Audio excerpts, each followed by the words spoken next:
आप सभी को मेरा प्यार भरा नमस्कार, आत्मवंदन। पीएमसी ध्यान नेपाल के इस आनापानसती ध्यान सत्र में आप सभी का हृदय से बहुत बहुत स्वागत करती हूँ। अपने प्रिय गुरु ब्रह्म ऋषि पितामह महाअवतार बाबा जी और सभी आध्यात्मिक गुरुओं को साष्टांग नमन करते हुए हम आज का सत्र आरंभ करेंगे। और आज हमारे साथ प्रियंका जी जुड़ी हुई हैं, जो हमें मैनी लाइव्स मैनी मास्टर का स्वाध्याय करवा रही हैं और बहुत ही सुंदर ध्यान के साथ शुरू करेंगे।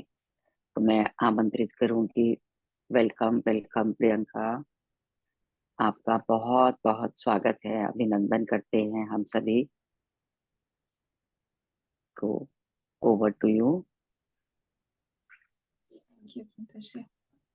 सर्वप्रथम आत्मवंदन पितामह पृथ्वी जी, महाअवतार बाबा जी, सारे एस्ट्रल मास्टर्स, डिवाइन बीइंग्स, आप सभी मास्टर्स जो इस सेशन में पार्टिसिपेट कर रहे हैं, ध्यान कर रहे हैं, ज्ञान ले रहे हैं।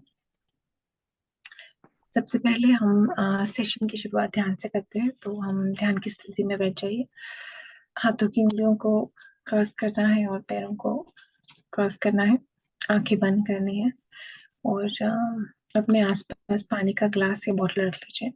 कोशिश करिए कि आप ध्यान के दौरान अपनी आंखें ना खोलें और ध्यान आपका सांसों पे रखें।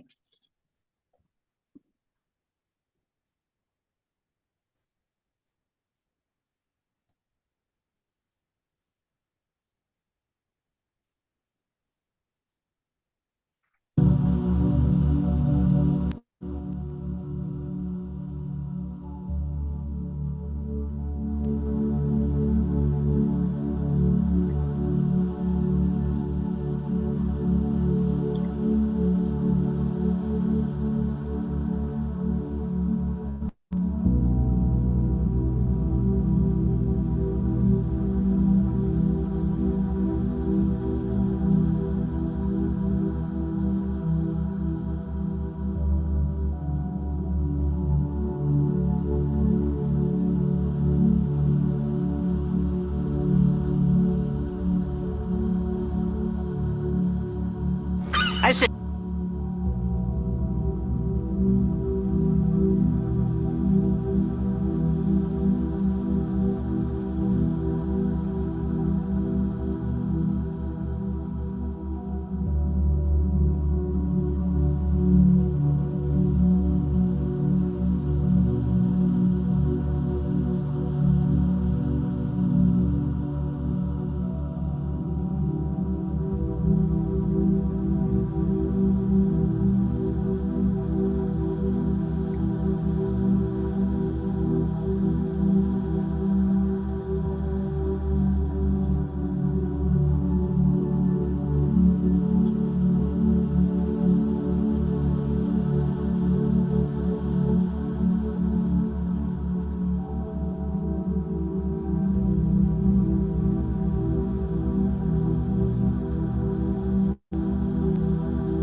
आंखें बंद करके आराम से बैठ जाइए।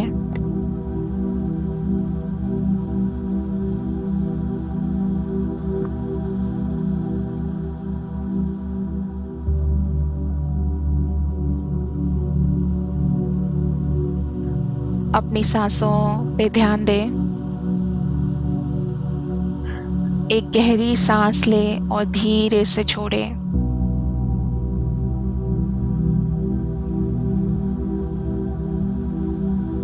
धीरे धीरे और गहराई से सांस लेते रहें।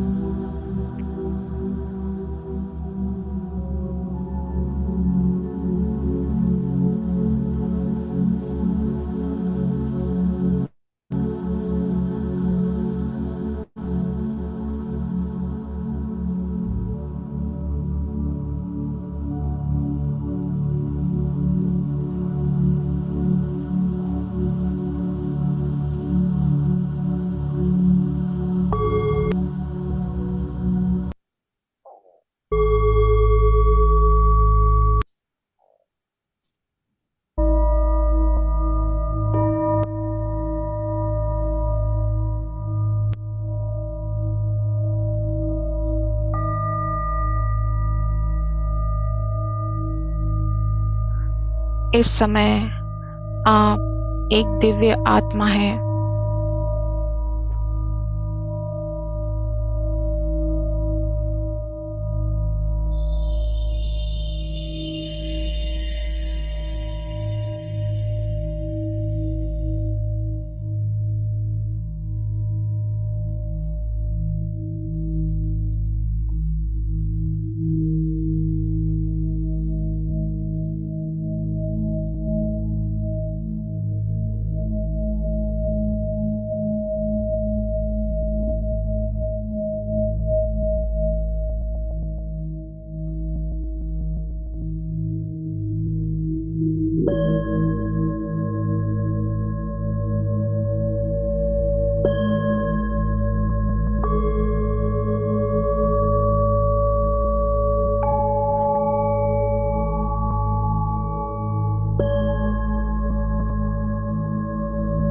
स्वयं को एक विशाल पिरामिड में बैठा हुआ महसूस करें।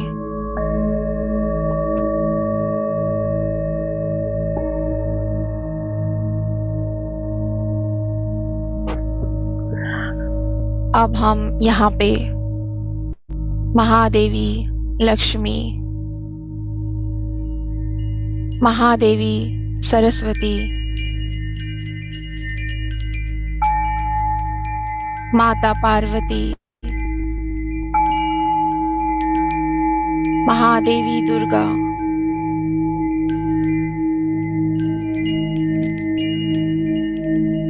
भगवान विष्णु,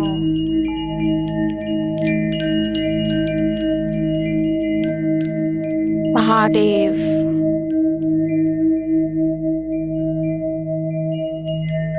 गणेश जी, हनुमान जी,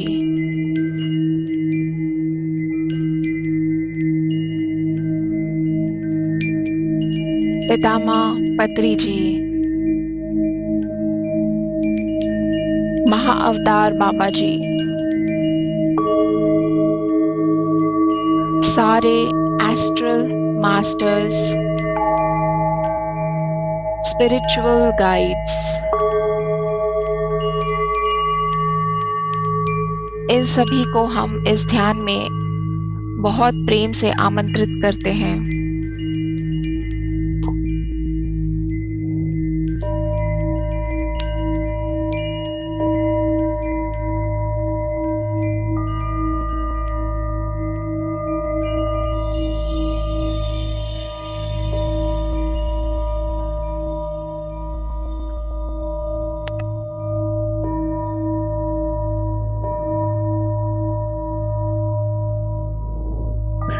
इन सभी को अपने आसपास एक सर्कल में बैठा हुआ महसूस करें।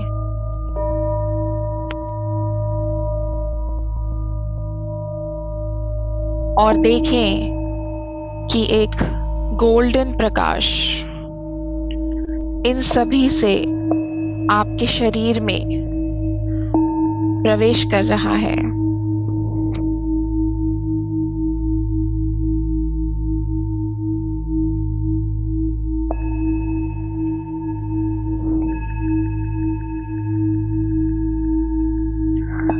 यह गोल्डन प्रकाश आपके ब्रह्मरंध्र से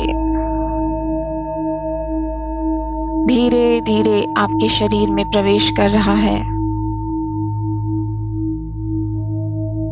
आपके सहस्रार चक्र से धीरे धीरे नीचे के सारे चक्रों को यह प्रकाश छू रहा है।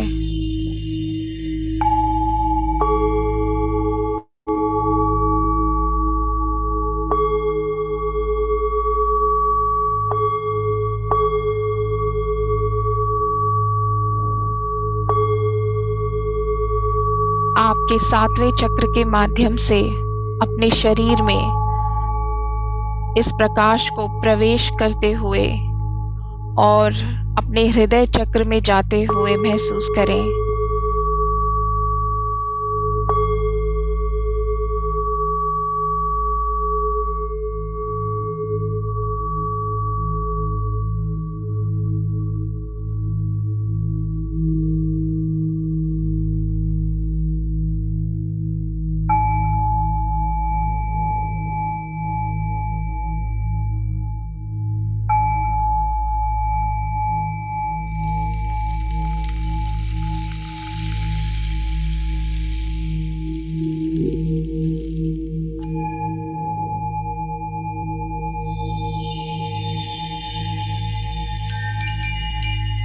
अब यह दिव्य प्रकाश आपके हृदय से नीचे 3 चक्रों में बह रहा है।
इस प्रकाश को अपने अंदर छिपी सभी भावनाओं को प्रकट करने दें।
अब धीरे धीरे अपने भौतिक शरीर में वापस आएंगे।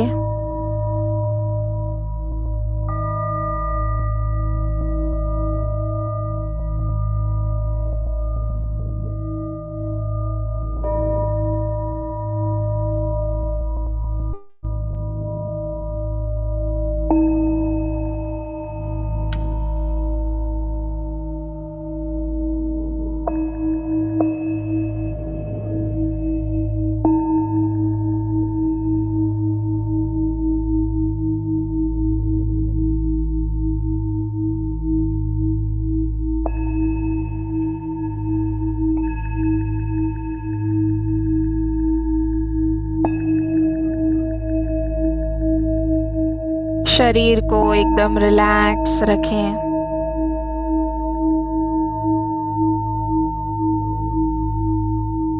ध्यान सांसों पे।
ध्यान सांसों पे।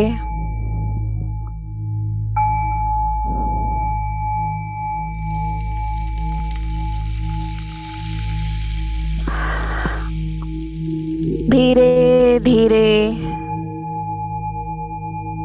हाथों की उंगलियों को अलग करते हुए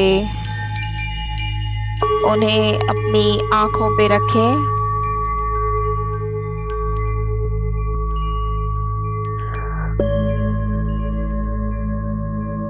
5, 4, 3, 2, 1। ध्यान से बाहर आएंगे।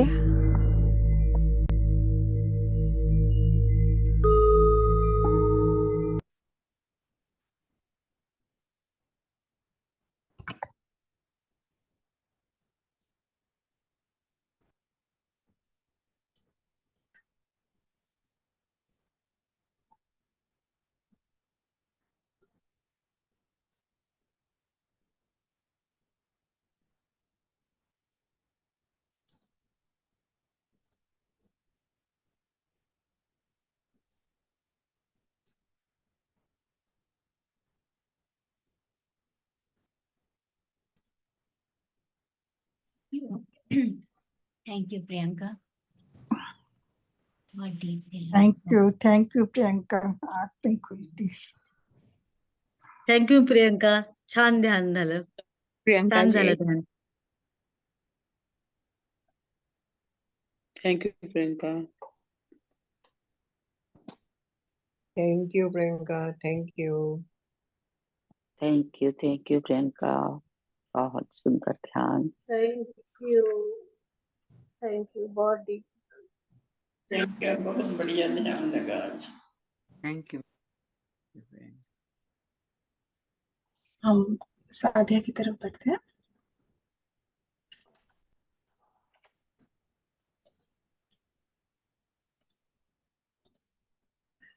हम स्वाध्याय कर रहे हैं मेनी लाइव्स मेनी मास्टर्स का। ये बुक डॉक्टर ब्रायन द्वारा लिखी गई है और इसमें उन्होंने अपने एक पेशेंट कैथरीन, जिनका नाम उन्होंने रखा है, उसके साथ उनकी जो कुछ फियर्स थे, फोबियास थे, उसमें से कैसे वो ट्रीट किया उनको, उसके बारे में इस बुक में हम डिस्कस कर रहे हैं।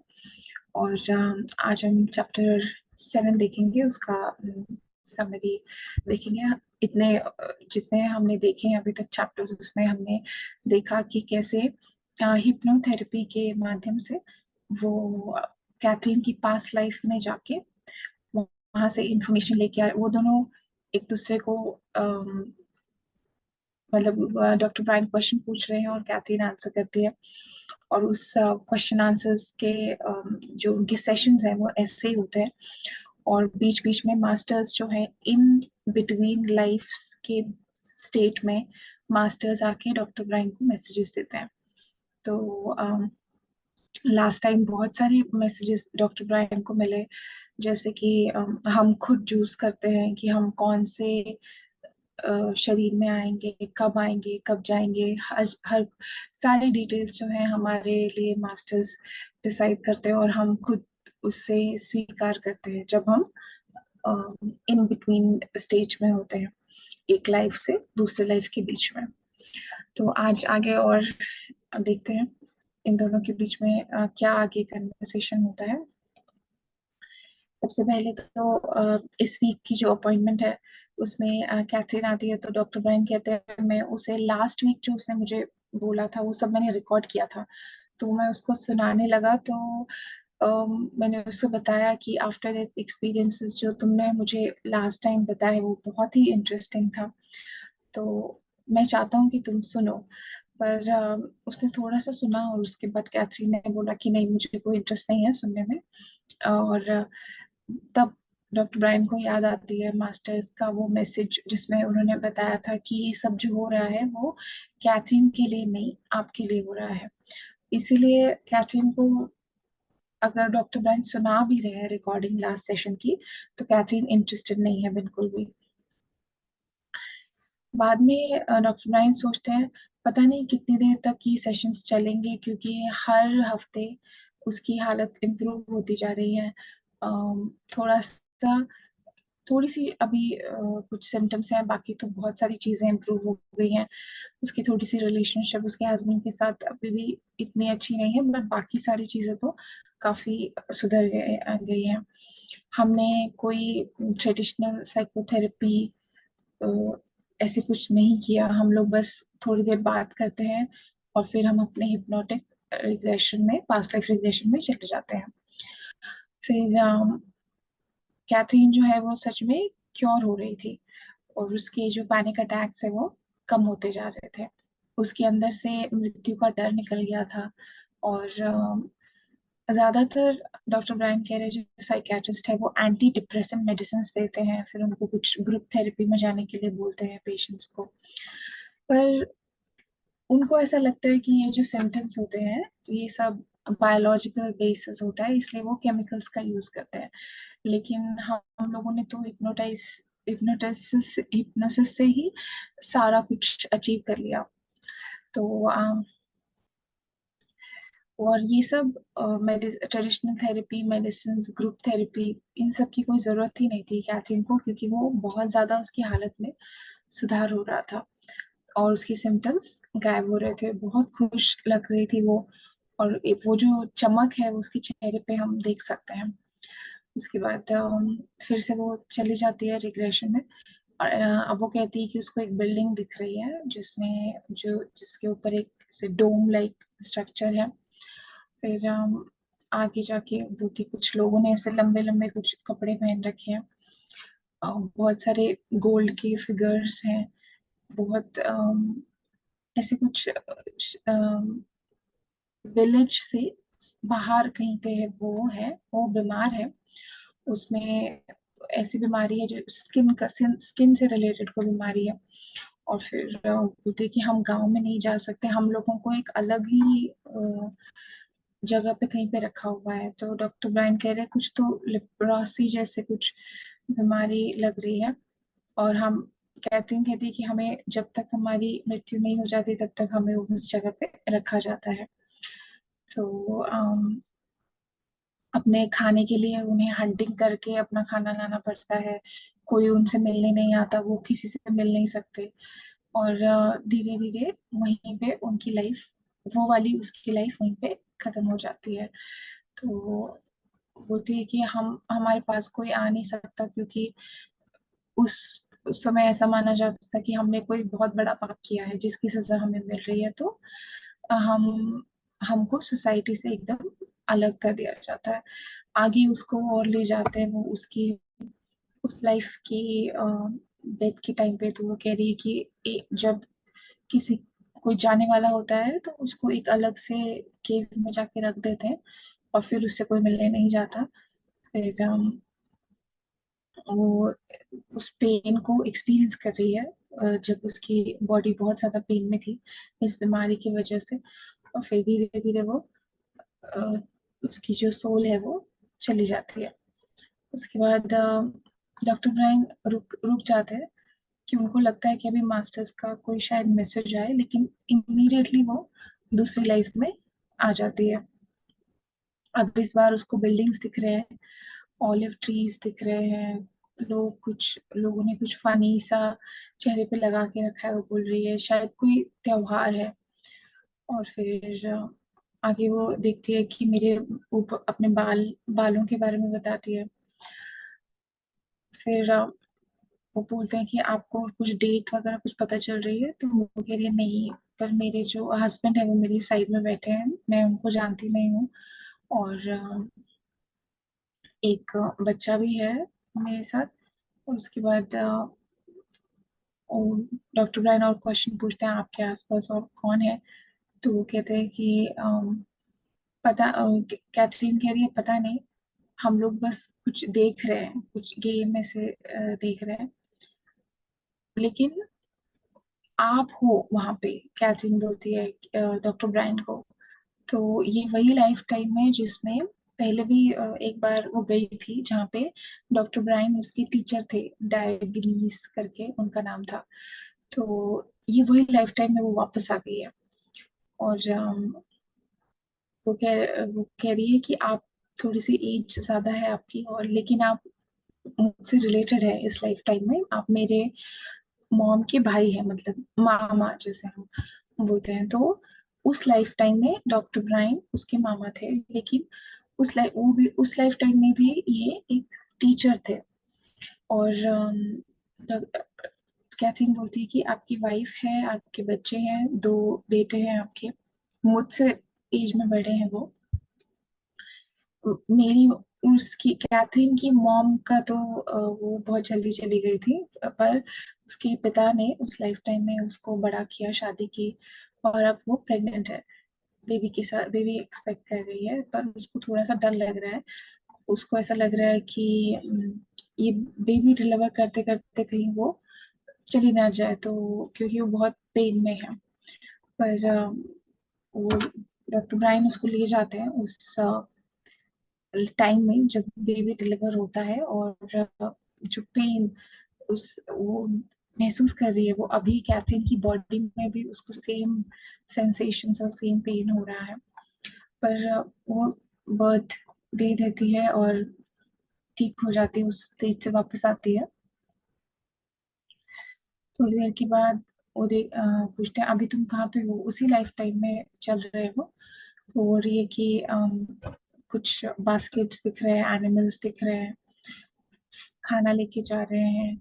और फिर कुछ गांव का नाम वगैरह पूछते हैं, तो वो थी कैथनिया करके कुछ है। फिर बोलते हैं मैं कहाँ पे हूँ, तो बोलते हैं आप तो पता नहीं, आप कहीं बाहर ट्रैवल कर रहे हैं, और आपका काम ही है। मैं तो पूरी लाइफ गांव में ही थी, पर आप हमेशा ट्रैवल करते रहते थे और अलग अलग जगहों पे जाके नई नई चीजें सीख के आते थे। मैप्स वगैरह कुछ बनाते थे उस लाइफ टाइम में डॉक्टर ब्रायन। और वो मैप जो सिंबल्स वगैरह होते हैं मैप पे, वो यंग लोगों को सिखाते थे। तो बाद में फिर धीरे धीरे करके उसकी एज होने लगती है। और वो बोलती है कि डॉक्टर ब्रायन बोलते हैं उस लाइफ टाइम में हमारा रिलेशनशिप कैसा था, तो वो बोलती है बहुत अच्छा था, आपने बहुत मदद की थी मेरी मेरी बहनों की। तो उसके बाद वो अपने फिर से एक दूसरे किसी फेस्टिवल के उसमें जाती है, और यहाँ से मतलब इम्पोर्टेंट इवेंट होता है उसकी लाइफ में, तो वो बोल रही है सब लोग ब्रेड खा रहे हैं, मेरे पिता है, हस्बैंड है, कोई ओकेजन है।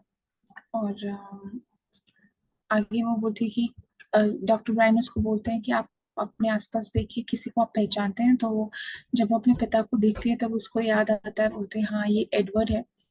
एडवर्ड इस लाइफ टाइम में उसके फ्रेंड है, और उस लाइफ टाइम में वो उसके पिता थे। तो वो आगे फिर और टाइम में आगे जाने के बाद फिर देखती है वो अपने एडवर्ड जो उस लाइफ टाइम में उसके पिता थे, वो अपनी फिजिकल बॉडी छोड़ के चले गए हैं। तो वो उस टाइम को भी देखती है। उसके बाद वो बोलती है अब मेरे 3 बच्चे हैं, 2 लड़के और 1 लड़की। और फिर वापस से वो बोलती है, फिर से सारे इंसिडेंट क्या चल रहा है आसपास सब कुछ डिस्क्राइब करने लगती है। उसके बाद वो कहती है कि अगर आप चले गए, मतलब डॉक्टर ब्रायन, क्योंकि वही उसके शायद रिलेटिव रह गए थे, तो मैं बिल्कुल अकेली हो जाऊंगी। लेकिन डॉक्टर ब्रायन कहते हैं कि आपके बच्चे हैं तो वो आपकी देखभाल करेंगे, क्योंकि डॉक्टर ब्रायन उस लाइफ में उससे एज में बड़े थे। तो ओके, वो फिर भी बहुत अटैच थी उनके साथ उस लाइफ टाइम में। आगे फिर इस लाइफ टाइम में उसने अपनी लाइफ अपनी सोल को जाते हुए नहीं देखा था, पर ऐसे ही वो स्पिरिचुअल स्टेट में पहुंच जाती है। और फिर तो इस हफ्ते का सेशन यहाँ खत्म होता है। तो डॉक्टर ब्रायन कह रहे हैं कि मास्टर्स का कोई मैसेज नहीं आया, लेकिन कैथरीन जो है वो रेस्ट कर रही थी। और फिर जिस हर बार एक एक लाइफ टाइम रिग्रेस करने के बाद जरूरी नहीं है कि हर बार वो उस हायर प्लेन में जाए और कुछ मास्टर से मैसेज लेके आए। कि कभी कभी एक जन्म के बाद दूसरा जन्म जो है वो बहुत जल्दी हो जाता है, तो उतने में टाइम नहीं लगता। तो इस सेशन में ऐसे हुआ कि वो ट्रांस में ही थी और बहुत जल्दी एक लाइफ से दूसरी लाइफ उसने देख लिया। तो इस बार मास्टर्स का कोई मैसेज नहीं आया, पर बहुत इम्पोर्टेंट इंफॉर्मेशन डॉक्टर ब्रायन को पता चली कि एक लाइफ में डॉक्टर ब्रायन और कैथरीन भी रिलेटेड थे, और कैसे वो उसके टीचर थे, और कैसे वो उस लाइफ में भी उसकी और उसकी फैमिली की, उसकी सिस्टर्स की हेल्प करते थे। और इस लाइफ में उसका फ्रेंड जो है एडवर्ड, वो उस लाइफ में उसके पापा थे। तो और आगे जो है नेक्स्ट चैप्टर में देखेंगे आगे के सेशंस में क्या होता है। सो ये आज का स्वाध्याय था masters. Thank you.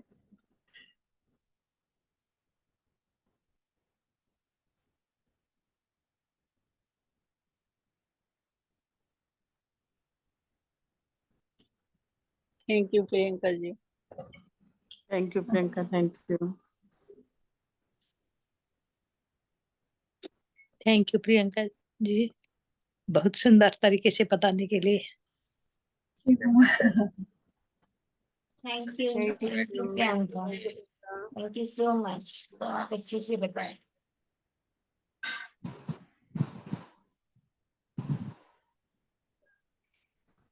Thank you Priyanka. बड़ी बुक जब पढ़ो तो बड़ी कॉम्प्लिकेटेड सी लगती है, क्योंकि एक जन्म हुआ, फिर दूसरे का आ गया, फिर तीसरे का आ गया, कुछ कोरिलेट करने में बड़ी उस समय हौच पौच लगा था जब मैंने पढ़ा था। लेकिन आपने बड़े अच्छे तरीके से समझाया सब कुछ। Thank you so much.